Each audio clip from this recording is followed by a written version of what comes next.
जहन्नुम पर खुशामदीद। माफ़ी चाहता हूँ, मेरा मतलब था वीनस पर खुशामदीद। Welcome to the Venus. कुछ कहते हैं कि वीनस हमारी ज़मीन का जुड़वा है, लेकिन याद रखिए वीनस पर हमारी ज़मीन की मानत कुछ भी नहीं है और आप खुद इस झुलसा देने वाले गर्म मंजर का तजुर्बा करने वाले हैं।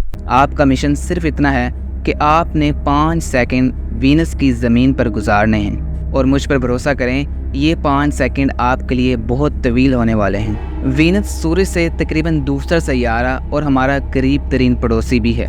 इसका ज़मीन से तकरीबन फासला 40 मिलियन किलोमीटर है। खला में सिर्फ 4 माह गुजारने के बाद आप आखिरकार वीनस पर पहुंचने के काबिल हो जाएंगे और इस खूबसूरत लेकिन मोहलक तरीन सैयारे का पहला मंजर देखने के काबिल होंगे। तकरीबन 4.5 बिलियन साल पहले ज़मीन और वीनस दोनों निज़ाम शमसी के एक कोने में वजूद में आए।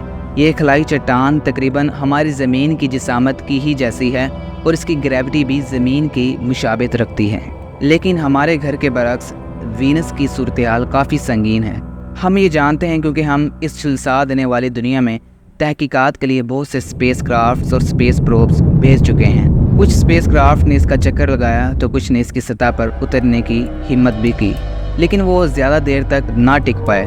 आखिर इनके साथ क्या हुआ, वीडियो के आखिर में आप जान जाएंगे। चलिए, वीनस पर उतरने का वक्त हुआ चाहता है। क्या आपको ये बादल खूबसूरत नज़र आ रहे हैं? लेकिन रुकिए, ये असल में सल्फ्यूरिक एसिड से बने हुए बादल हैं। इनमें बिल्कुल भी सांस मत लीजिएगा।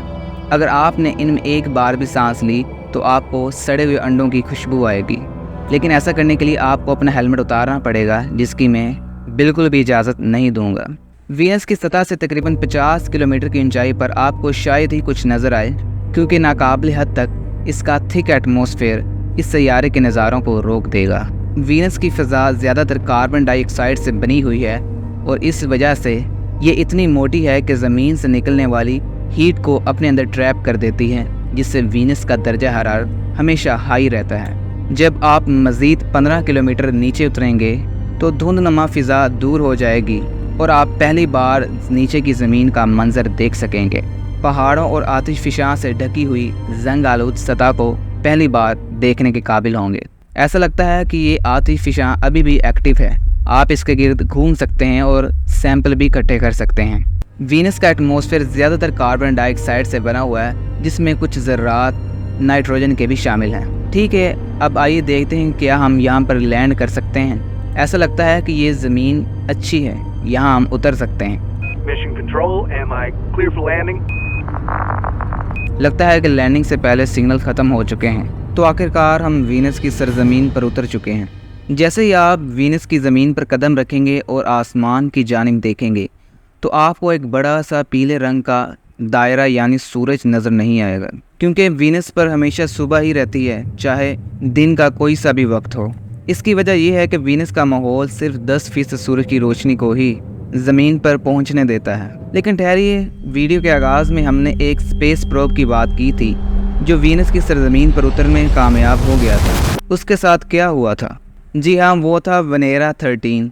इस सोवियत नामी प्रोब ने 1981 में वीनस की सरजमीन पर एक मोहलक तरीन लैंडिंग की थी।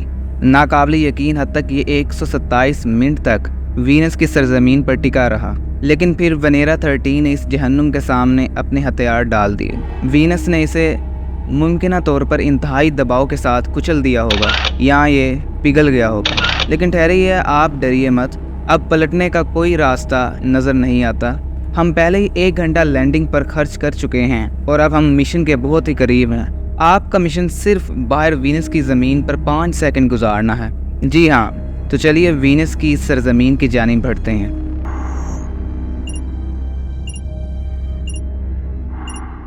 मुबारक हो, आप 5 सेकंड गुजारने में कामयाब हो चुके हैं। आप वीनस की सरजमीन पर उतरने के बाद मुश्किल से ही अपने बाजू उठा सकते हैं। अगरचे वीनस की ग्रेविटी ज़मीन के बराबर ही है, लेकिन आपको अपने ऊपर एक दबाव सा मालूम होगा। आपको ऐसा लगेगा कि आप पानी में से गुजर रहे हैं और वो पानी बहुत गर्म है।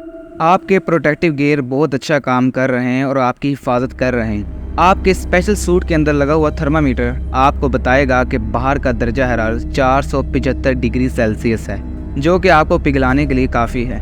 आपका प्रेशराइज सूट बहुत अच्छे से काम कर रहा है और आपको बचाने की भरपूर कोशिश कर रहा है। ये सब इतना बुरा भी नहीं, लेकिन रुकिए, कोई चीज़ आपको वीनस पर डिस्ट्रैक्ट कर रही है।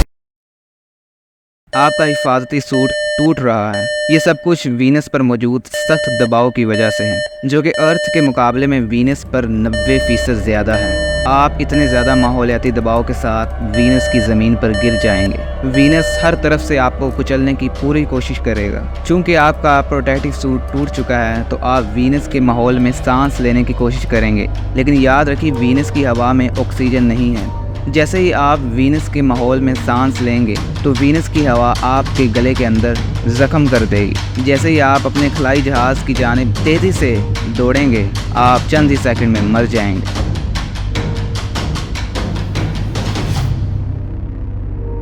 इससे भी बुरा और हो सकता है, आपके ऊपर सल्फ्यूरिक एसिड के बादल हैं, जो कि आप पर तेज़ाब की बारिश कर सकते हैं। लेकिन खुशखबरी की बात यह है कि इस नाकाबिले बर्दाश्त गर्म माहौल में आसमान से गिरता हुआ सल्फ्यूरिक एसिड ज़मीन पर पहुंचने से पहले ही भाप बनकर उड़ जाएगा। तो कम से कम आपको सल्फ्यूरिक एसिड यानी तेज़ाब के बारे में फ़िक्र करने की ज़रूरत नहीं है। इस सब के बाद मालूम होता है कि हमें आपको वीनस पर नहीं भेजना चाहिए था। हमें शायद वीनस को पहले ज़्यादा मेहमान नवाज सैयारे में तब्दील करना चाहिए था, लेकिन ये किसी और एपिसोड में। लेकिन अगली कहानी में हम आपको वीनस नामी सैयारे पर तो भेजने वाले नहीं। तब तक के लिए अपना ख्याल रखिए।